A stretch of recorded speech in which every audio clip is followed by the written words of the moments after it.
புல்லையும் கிள்ளி விட்டுட்டு தொட்டுலையும் ஆட்டுறது அப்படிங்கிறது திமுகக்கு கைவந்த கலை. அதுலயும் இன்னும் எலெக்ஷன் 4 மாசத்துல வர இருக்கு. அதனால அவங்களோட மொத்த வித்தையும் இறக்குவாங்க அப்படின்னு சொல்லலாம். ஏன் அப்படி சொல்றேன்னா, ஏதாச்சும் ஒரு துறையில சாதனை நடந்துச்சுன்னா உடனே அதை ஸ்டிக்கர் ஒட்டி அந்த கிரெடிட் எல்லாம் அவங்களே எடுத்துப்பாங்க. அதே ஏதாச்சும் ஒரு பிரச்சனை வருது அப்படின்னா அந்த பந்தை தூக்கி எந்த பக்கம் போடலாம் அப்படிங்கிறதுல தான் திமுக குறியா இருக்கும். ஒரு கிரைசஸ் நடக்குதுன்னா அதை கையாளுற திறமை அப்படின்றது திமுகக்கு இருக்கவே இருக்காது. இந்த காணொலியில நம்ம பார்க்க போற விஷயம் என்ன அப்படின்னா, திருப்பூர்ல இருக்கக்கூடிய பின்னல் ஆடை தொழிலானது எப்படியா நடந்துட்டு இருக்கு அப்படிங்கிறது. அதுக்கு MK ஸ்டாலின் அவர்கள் நம்மளுடைய பிரதமர் மோடி அவருக்கு ஒரு கடிதம் எழுதியிருக்காரு. என்ன எழுதியிருக்காரு, இந்த துறையில என்ன நடந்துட்டு இருக்கு அப்படிங்கிறது தான் இந்த காணொலியில பார்க்க போறோம். வணக்கம், நான் லோகேஸ்வரி.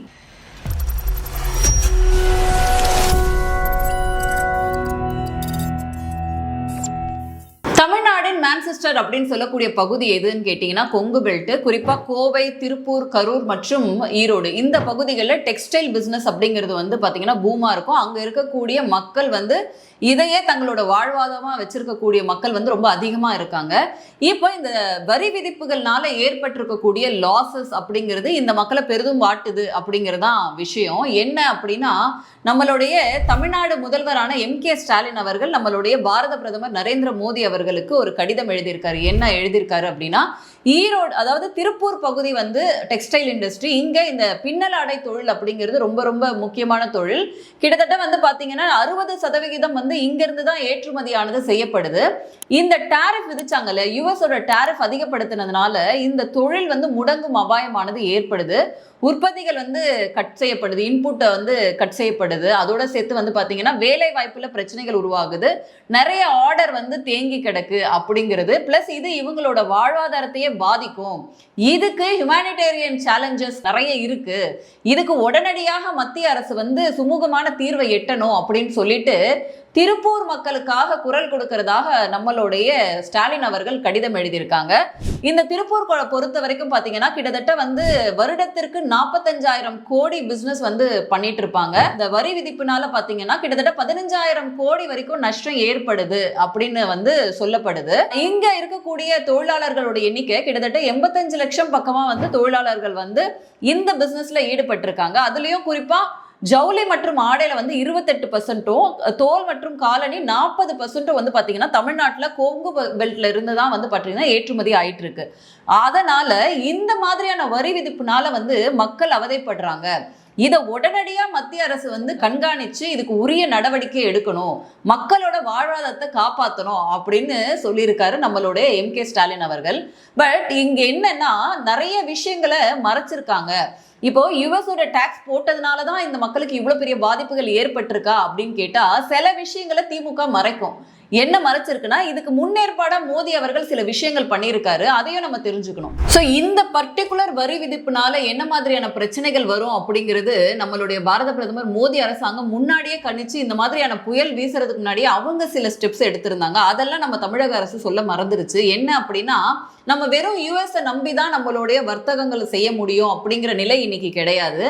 அதற்கான முன் ஏற்பாடுகளாக நம்மளுடைய மோடி அரசாங்கம் என்ன பண்ணாங்கன்னா, அருகில் இருக்கக்கூடிய மற்ற உலக நாடுகள் கிட்டத்தட்ட 40 உலக நாடுகளுக்கும் நம்மளோட ஏற்றுமதி செல்லும் வகையில Europe, Japan, England, Canada, Australia, Mexico, Korea போன்ற நாடுகள்ல நம்மளுடைய ப்ரொடக்ஷனை கொண்டு போய் சேர்க்கறதுக்கான அணுகுமுறைகளை கையாண்டிருக்காங்க.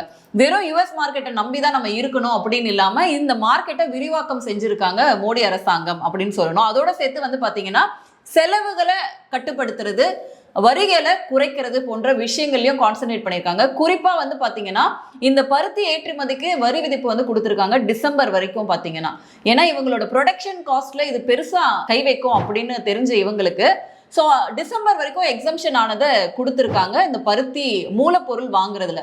ஸோ மூலப்பொருள் அப்படிங்கிறது இன்புட்ல நீங்க அந்த பெனிஃபிட்ஸை கொடுக்கும் பொழுது அவங்க அதுல ஒரு ரிலீஃப் கிடைக்கும், ஒரு மினிமல் ரிலீஃப் கிடைக்கும் அப்படிங்கறத ஏற்கனவே கணிச்சிருந்தாங்க. அதோட சேர்த்து நம்மளோட ஜிஎஸ்டி, ஆடை தயாரிப்புகளுக்கான ஜிஎஸ்டி அப்படிங்கிறது இதுக்கு முன்னாடி 12% இருந்துச்சு. அதுக்கப்புறம் நம்ம ஒரு ரீஃபார்ம் கொண்டு வந்தோம் இல்லையா, ஜிஎஸ்டி எல்லாம் ஒருங்கிணைக்கிறது. அதுல ஆடைகளுக்கு 5% அப்படிங்கிற வரி குறைப்பை செஞ்சிருந்தாங்க. அதோட சேர்த்து செலவுகளும் பாத்தீங்கன்னா 6ல இருந்து 11% குறைக்கப்பட்டிருந்துச்சு. கிட்டத்தட்ட 10 லட்சம் பின்னலாடை தொழிலாளர்களுக்கு இது ஒரு பெரிய நன்மையை கொடுக்கும் அப்படிங்கிறத நோக்கத்தோட தான் இந்த டாக்ஸ் டிடக்ஷனா இருக்கட்டும் அல்லது வந்து பாத்தீங்கன்னா செலவினங்களுடைய ரிடக்ஷன்ஸா இருக்கணும், இது எல்லாமே வந்து முன்னாடியே வந்து பிளான் பண்ணி பண்ணியிருந்தாங்க. அதோட சேர்த்து வந்து பாத்தீங்கன்னா பிஎம் மிந்த்ரா அப்படிங்கிற ஒரு ஸ்கீம் ஆனது விருதுநகர்ல ஒரு டெக்ஸ்டைல் பார்க் வந்து ஓபன் பண்ணியிருந்தாங்க. இதோட வேல்யூ மட்டும் பாத்தீங்க அப்படின்னா கிட்டத்தட்ட வந்து 1900 கோடியில வந்து இதை பண்ணியிருந்தாங்க.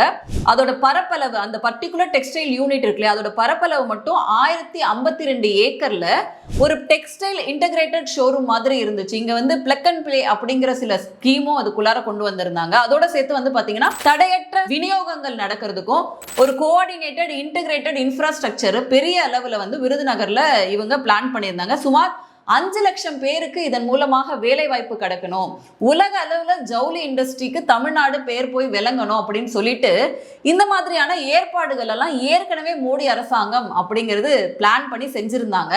பட் என்ன அப்படின்னா தமிழ்நாடு அரசு இங்க சில தில்லாலங்கடி வேலை பண்ணியிருந்தாங்க. அதை வந்து வாயவே திறக்க மாட்டாங்க. என்னன்னா இந்த மாதிரியான ஸ்கீம்ஸ், சப்சிடிஸ், அப்புறம் டாக்ஸ் டிடக்ஷன் இதெல்லாம் கொண்டு வந்து அவங்களோட வாழ்வாதாரத்தை மேம்படுத்தணுன்ற முயற்சியை மத்திய அரசு எடுத்தாலும் தமிழ்நாடு அரசு என்ன முட்டுக்கட்டை போட்டுச்சு அப்படின்றதையும் நம்ம தெரிஞ்சுக்கணும்.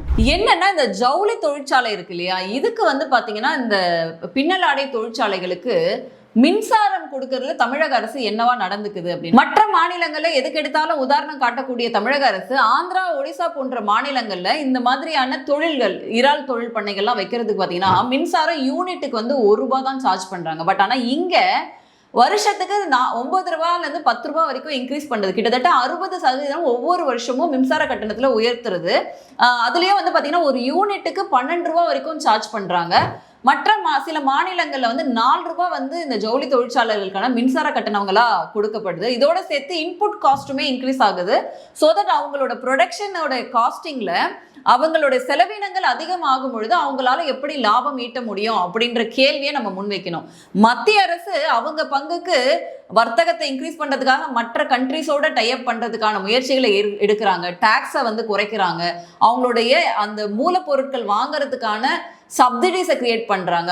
அதுலயும் பாத்தீங்கன்னா குறிப்பா PLI, ப்ராடக்ட் லிங்க்டு இன்சென்டிவ்ஸ் அப்படிங்கிற ஸ்கீமை வந்து மோடி அரசாங்கம் இன்ட்ரடியூஸ் பண்ணியிருக்காங்க. மூலப்பொருள் வாங்குறதுக்கான இந்த மாதிரியான தொழில் முனைவோர்களுக்கு இந்த ஸ்கீம் மூலமா சப்சிடிஸும் ஸ்பான்சர்ஷிப்பும் கொடுக்கப்படுது. இதெல்லாம் ஒரு பக்கம் இருக்க, நீங்க மாநில அரசு அவங்களுடைய வாழ்வாதாரத்துல ஒரு ப்ராப்பரான மின்சாரம் கொடுக்கறதுலையும் அதுல எந்த விதமான டிடக்ஷன்ஸும் காட்டுறது கிடையாது. ஸோ இதனால பாத்தீங்க அப்படின்னா அவங்களுடைய லாபத்துல பெருமளவு வந்து அவங்களுடைய எக்ஸ்பெண்டிச்சர்லயே அவங்க செலவிட வேண்டிய நிலையானது ஏற்படுது. ஸோ இதெல்லாம் இப்படி இருக்க மத்திய அரசு ஆல்ரெடி சில முனைப்புகளை எடுத்துட்டு தான் இருக்காங்க. நிறைய ஒர்க் ஷாப்ஸ் இதுக்காக கண்டக்ட் பண்றாங்க. இந்த மாதிரியான தொழில் பூங்காக்களை அமைக்கிறதுக்கான முயற்சிகள் எடுக்கிறாங்க. டாக்ஸேஷன் டிடக்ஷனும் செய்யறாங்க. இதுல அரசியல் செய்யாம மத்திய அரசு எதுக்கு எடுத்தாலும் கை காட்டாம மத்திய மாநில அரசுகள் இணக்கமா சேர்ந்து வேலை பார்க்கும் பொழுதுதான் வந்து பாத்தீங்கன்னா அந்த மக்களுக்கு நலனானது நடக்கும். அவங்களோட வாழ்வாதாரமும் இன்க்ரீஸ் ஆகும், அதோட சேர்த்து அவங்களோட ப்ராஃபிட்டும் இன்க்ரீஸ் ஆகும். இந்த மாதிரி இந்த நஷ்டத்துல இருந்து வெளிவர முடியும்.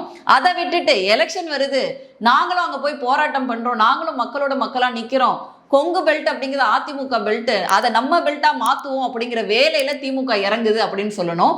இந்த கடிதம் எழுதுனதெல்லாம் நல்லா தான் இருக்கு, பட் அதுல நீங்க என்ன மாதிரியான தவறுகள் செய்றீங்க அப்படின்றத புரிஞ்சுக்கணும். திமுகவும் மக்களுக்கு துணை நிற்கணும் அப்படின்னு நம்ம கேட்டுக்கலாம். மீண்டும் வேறொரு காணொலியில் சந்திக்கிறேன். நன்றி, வணக்கம்.